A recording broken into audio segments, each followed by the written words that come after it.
sesungguhnya mudik itu punya sisi negatif juga, Bang Eki. Nah, kalau kita lihat dari data di Kementerian Perhubungan 2 tahun silam, mudik secara masif itu banyak terjadinya kecelakaan.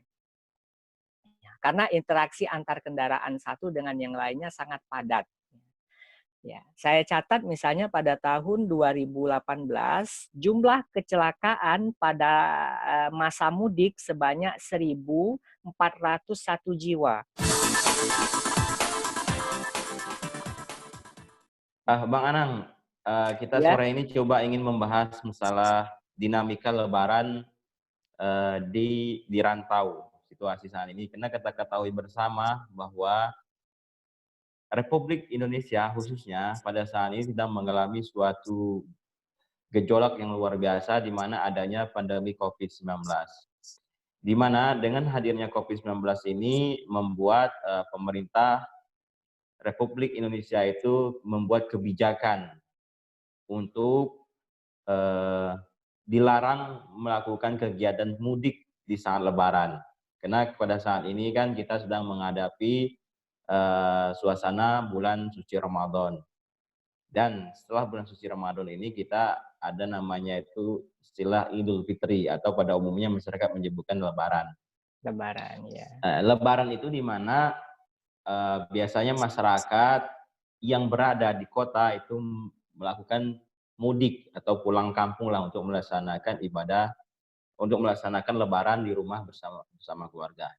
Namun pada tahun ini, tahun 2020 ini, pemerintah melarang untuk masyarakat yang berada di suatu daerah mudik ke daerah lain itu, di mana demi menjaga ataupun memutus rantai peredaran dan penularan COVID-19 ini. Nah, menurut Bang Anang sendiri sebagai seorang dosen komunikasi sendiri, bagaimana melihat ini? Dan bagaimana Mas Anang pandangannya dengan situasi seperti ini? Silakan, Bang. Ya. Baik, terima kasih kami ucapkan kepada Bang Mengki dan segenap pimpinan Klik TV yang sangat perhatian terhadap dinamika kontemporer sekarang ini. Salah satunya adalah tentang tentang adalah Lebaran di tanah rantau. Kita semua paham, pemirsa sekalian, bahwa mudik Lebaran itu hal yang sangat mengasyikan. Ya. Bahkan kalau tahun-tahun sebelumnya itu sudah di planning. Ya, tanggal sekian saya ingin mudik, olehnya sudah mulai disiapkan, kemudian THR-nya sudah mulai dipisah-pisah.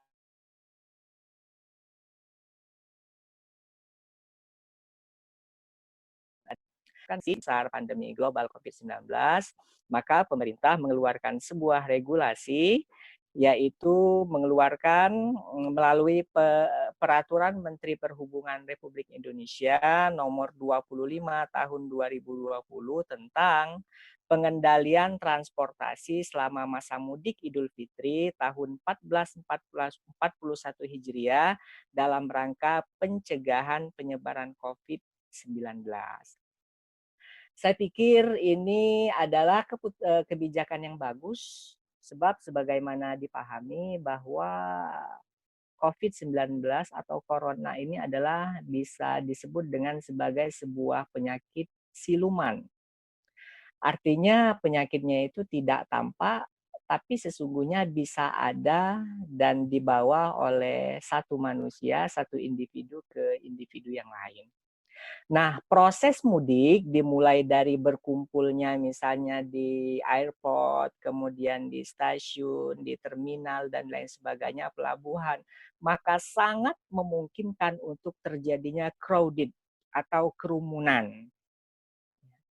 Nah, dan pula sebagaimana kita ketahui adalah upaya pencegahan dari COVID-19 ini adalah upaya social distancing atau jaga jarak aman kisaran 1,5 meter lebih. Dan mudik ketika sudah membludak itu tidak bisa dipungkiri lagi, tidak bisa dielakkan terjadi kerumunan itu. Kemudian COVID-19 ini juga bisa menyebar itu dengan adanya sentuhan fisik. Nah, maka nanti ketika kita lebaran, ya kita misalnya bersalaman dengan keluarga, tetangga, dan teman-teman kita di kampung masing-masing, sangat memungkinkan secara ilmu peluang dalam matematika, maka semakin besar peluang, semakin banyak peluang, maka semakin banyak percobaan usaha, maka semakin besar peluang. Maksud saya adalah semakin banyak misalnya berjabat tangan, bersentuhan, kemudian cipika-cipiki dengan keluarga, teman, dan sebagainya, maka peluang untuk penularan COVID secara masif itu sangat besar potensinya. Mungkin mohon maaf kalau Bang Meki atau saya sendiri, saya juga sesungguhnya tidak mudik ya. Kalau kita sendiri atau cuman kita, ya mungkin resikonya sangat kecil. Tapi yang dipikirkan pemerintah ini adalah masyarakat secara menyeluruh gitu Bang Eki. Jadi sangat besar pengaruhnya. Nah, oleh sebab itu ya kami dan harapannya adalah kita semua mendukung upaya pemerintah, ya kita taat aturan, kita taat kebijakan agar kita menunda terlebih dahulu mudik pada tahun ini. Dan kalau kita kilas balik kepada tahun-tahun sebelumnya, sesungguhnya pemerintah itu sangat apresiatif terhadap kebijakan mudik. Misalnya 2 bulan sebelumnya atau 3 bulan sebelumnya itu sangat marak perbaikan ruas jalan. Kemudian pelabuhan, terminal itu semuanya diperbaiki. Kemudian adanya penambahan armada, kereta, kemudian mobil, bus, kemudian penambahan jadwal penerbangan, dan seterusnya. Nah, oleh sebab itu karena alasan kesehatan dan keselamatan bersama, maka kita himbau kepada masyarakat kita untuk tetap di lokasi beraktivitasnya dan tidak mudik terlebih dahulu. Bukan berarti tidak. Jadi kita belum mudik dulu untuk tahun ini. Mudah-mudahan insya Allah tahun depan bisa mudik kembali Bang Eki. Oke, oke Oke. sih. Oke sih, Bang Anang, luar biasa sekali. Artinya memang terjadi sesuatu yang di luar dugaan tahun ini, Bang Anang ya. Ya, Bu. Terjadinya Ya. pelarangan mudik itu artinya di luar prediksi kita semua, khususnya masyarakat Indonesia. Menurut Bang Anang sendiri bagaimana melihat ini? Fenomena mudik itu sejauh ini, selama ini seperti apa sih? Dan ketika ada pelarangan itu bagaimana akibatnya terhadap sektor sosial yang lainnya? Bagaimana menurut Bang Anang? Ya, baik. Jadi seperti yang disampaikan tadi bahwa mudik untuk tahun ini adalah di luar dugaan atau prediksi pemerintah kita. Hal itu dibuktikan dengan tahun ini kalau kita hitung tanggal merahnya atau cuti bersama, mulai dari tanggal merah ditambah cuti bersama dan 2 hari raya itu genap 10 hari Bang Eki. Jadi dari mulai Sabtu ke Minggu itu sudah 9 hari, tambah 1 Juni itu adalah hari Senin, itu juga tanggal merah. Berarti sebenarnya pemerintah di luar prediksi adanya pandemi global ini. Oleh sebab itu fenomena mudik ini adalah ya sebenarnya kalau kita bicara jujur, kita sesungguhnya di dilema juga Bang. Artinya sesungguhnya saya, kemudian Bang Meki, dan seluruh masyarakat Indonesia sesungguhnya ingin mudik, ingin bersua kembali. Kalau dalam istilah komunikasi itu adalah komunikasi face to face, komunikasi tatap muka. Itu terasa lebih akrab, lebih terjalin emosionalnya, kayak gitu. Nah, oleh sebab itu dengan adanya mudik ini, dengan adanya aturan dari pemerintah terhadap penundaan mudik pada tahun ini, maka itu akan berpengaruh besar terhadap tatanan kehidupan sosial di masyarakat. Misalnya yang dimaksud adalah teman-teman kita yang bekerja di sektor transportasi, baik itu penerbangan, kemudian di kelautan dan armada darat, itu mengalami penurunan dari segi income dan bahkan dalam kondisi yang sulit untuk kita menyebutkannya. Dan ini adalah salah satu faktor dari kebijakan tersebut, Bang Eki, fenomenanya. Nah, namun di sisi lain, sesungguhnya mudik itu punya sisi negatif juga, Bang Eki.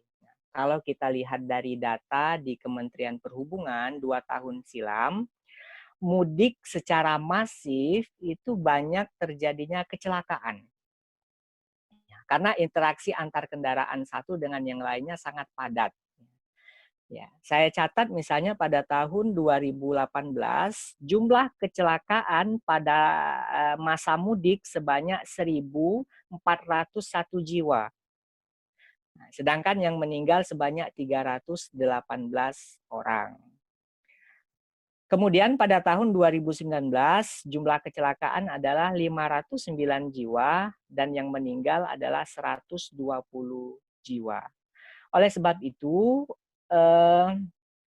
sisi positif dari penundaan mudik tahun ini, ya, mudah-mudahan kita berharap jumlah yang meninggal kecelakaan di jalan karena perjalanan mudik itu berkurang.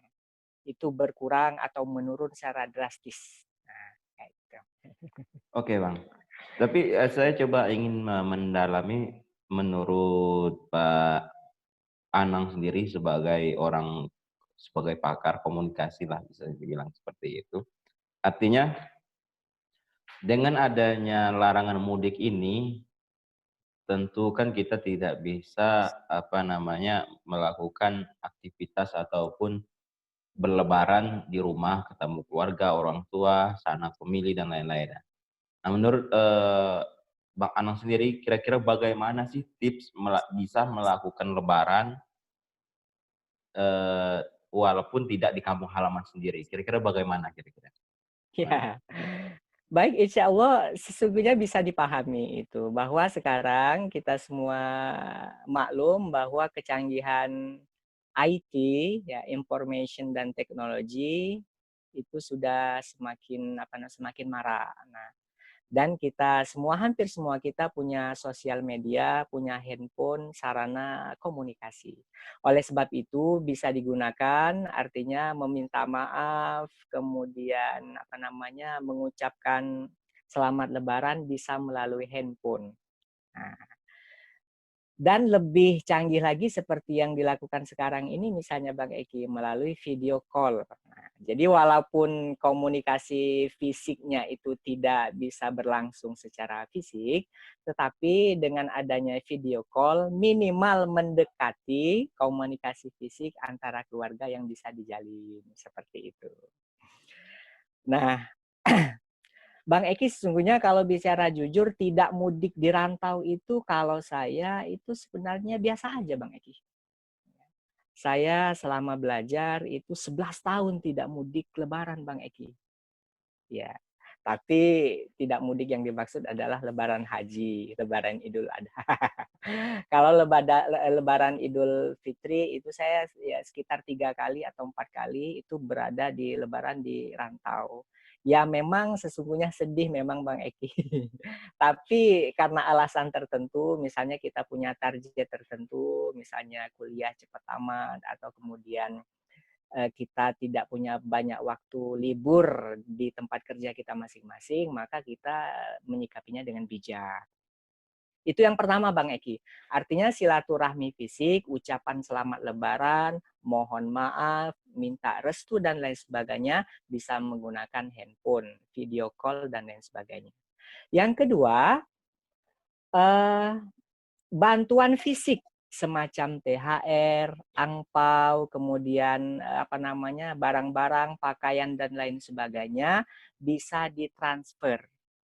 Nah, jadi kemudahan teknologi sekarang ya kita sangat mudah untuk melakukan transfer. Atau kemudian kita kirim via jasa pengiriman. Saya pikir tidak ada masalah kalau itu Bang Eki. Cuman kesan kesan itunya kurang maksudnya karena tidak bertemu fisik itu saja. Tidak mengurangi makna tapi bahwa kita bisa tetap berkomunikasi dengan kondisi sekarang ini. Jadi artinya Pak Anang, pasti rasanya akan selalu beda ketika kita lebaran dengan silaturahmi bertatap muka langsung dibandingkan dengan silaturahmi melalui media atau melalui video call gitu. Pasti tentu rasanya akan berbeda sekali ya Bang.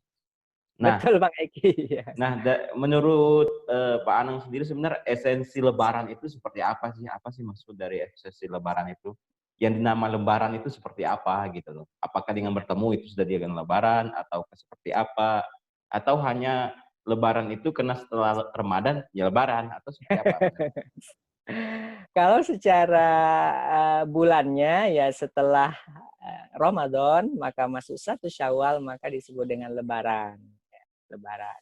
Maka kalau dalam hal ini umat Islam, ya lebaran yang dimaksud itu adalah Idul Fitri.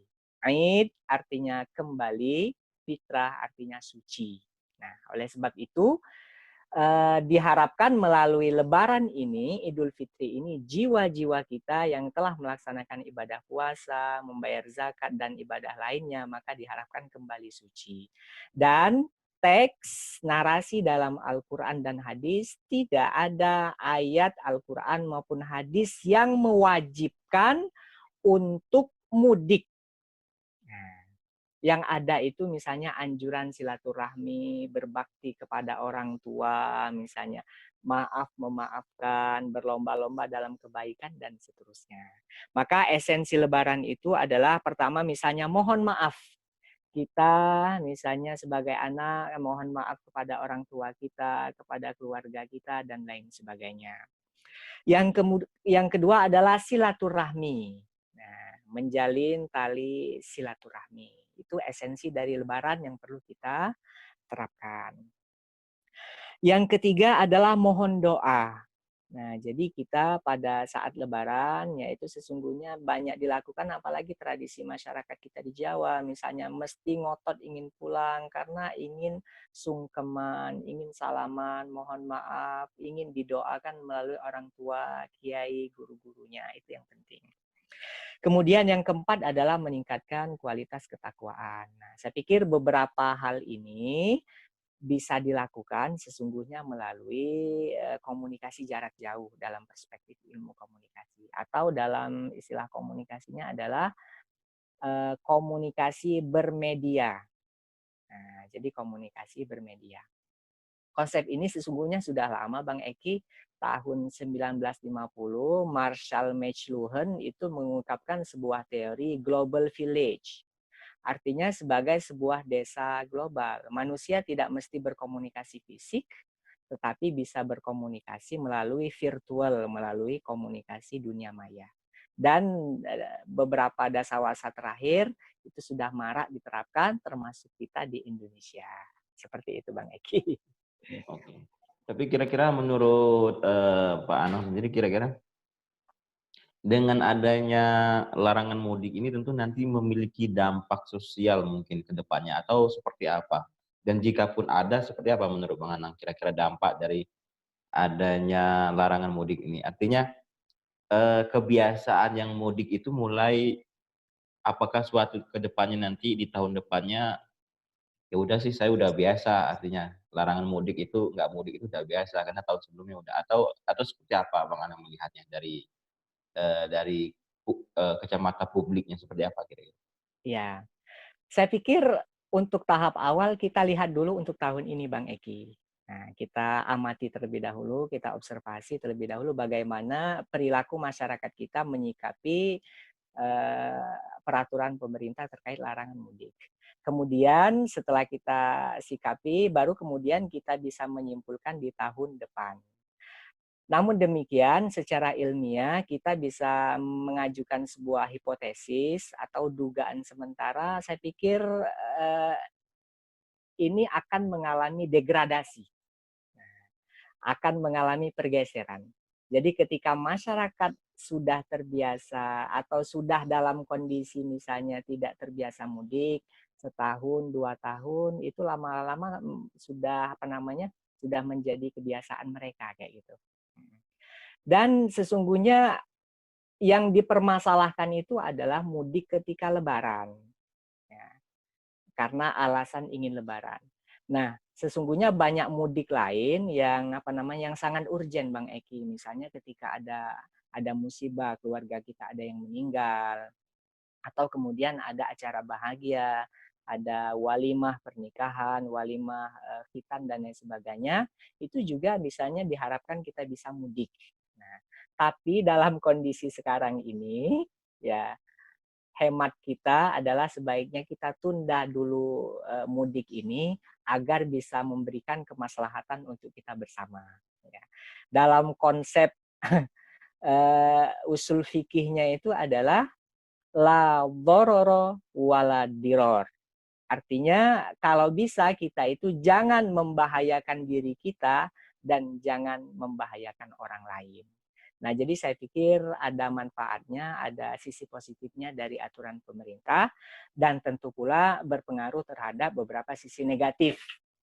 Misalnya tentang perekonomian, tentang apa namanya kondisi di masyarakat, kondisi di kampung halaman dan lain sebagainya. Seperti itu Bang Eki. Oke, oke, oke. Eh, tapi Pak Nanang, kita mungkin karena kita ini disaksikan oleh publik, mungkin publik perlu tahu sebenarnya mudik itu apa sih sebenarnya? Mudik itu apakah jarak pindah dari suatu tempat ke tempat lain itu bisa dikatakan mudik, atau kita bertetangga pun datang ke rumah eh, yang beda desa aja itu juga bisa disebutkan mudik, atau seperti apa? Karena kita ketahui bersama bahwa mungkin 1 bulan terakhir ini, kemarin itu kan rame di publik tentang ketika Presiden Jokowi menyebutkan antara perbedaan antara mudik dan pulang kampung. Nah, mungkin itu bisa bisa dijelaskan lah, apa mudik itu seperti apa sih? Apakah karena momennya Lebaran itu disebut mudik, ataukah dalam situasi lain itu juga bisa disebut mudik, atau hanya sekedar pulkam aja? Itu bagaimana menurut Pak Anang sendiri? Ya, oke baik. Jadi mudik itu adalah kembalinya suatu masyarakat ya atau satu individu ke tempat asalnya.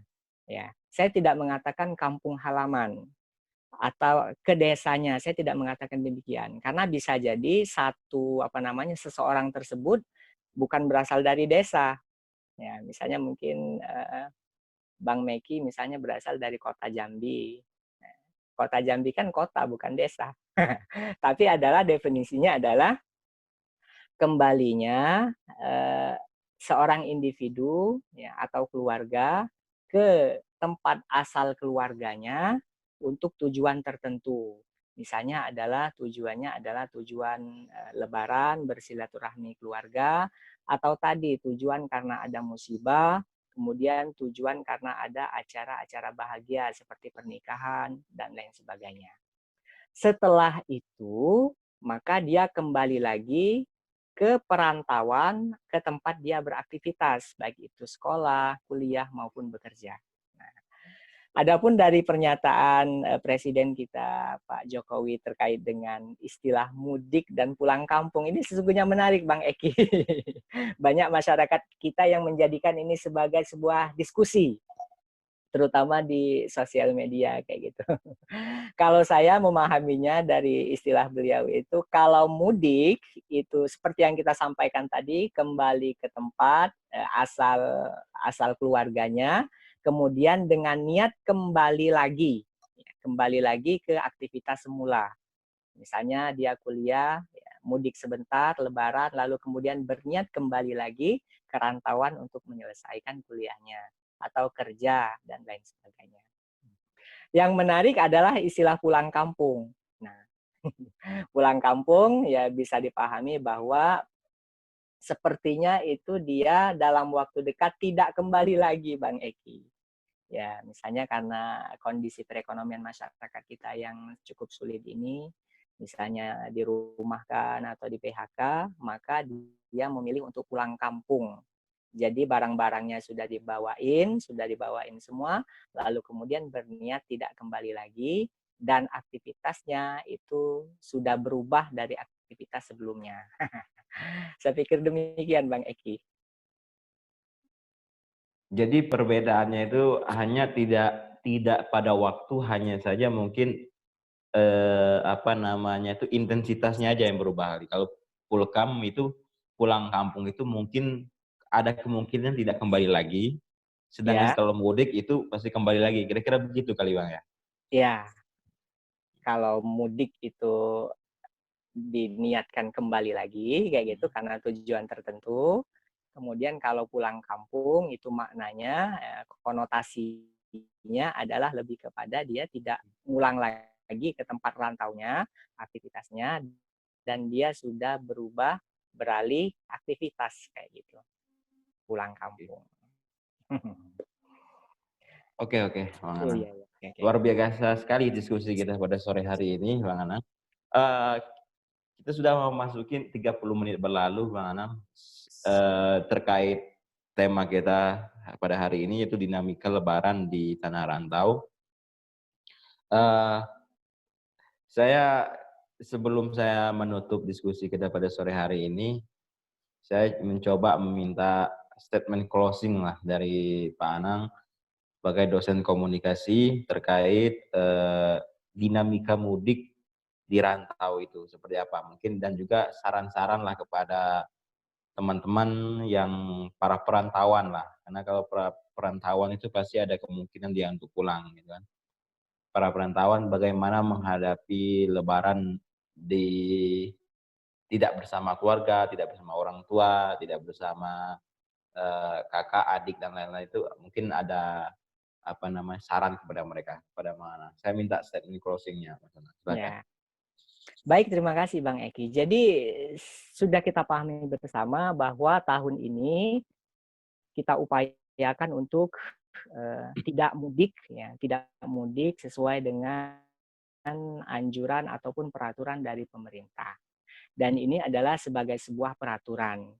Kita nekat mudik pun itu sesungguhnya adalah merugikan diri kita sendiri. Seperti kita lihat di beberapa media misalnya, eee, sampai sekarang itu beribu-ribu kendaraan disuruh putar balik karena dengan tujuan mudik yang tidak memenuhi syarat yang ditetapkan pemerintah. Nah, namun demikian, esensi dari mudik lebaran itu diharapkan tidak bisa memanfaatkan media sosial yang ada, kemudian handphone, IT, maka insya Allah walaupun kita tidak komunikasi face to face communication, komunikasi secara langsung, tapi kita juga tetap melaksanakan komunikasi secara bermedia. Artinya kita menggunakan, memanfaatkan media yang sudah ada. Terakhir harapan kita, mudah-mudahan tentunya kita sama-sama berjuang berupaya tahun depan ya kondisi negara kita normal, misalnya sudah tuntas dari permasalahan pandemi global ini dan aktivitas mudik kita bisa berjalan seperti sedia kala. Saya pikir demikian Bang Eki. Oke, terima kasih Pak Anang Walian atas ilmunya, Ya, kemudian sama-sama. juga atas waktunya.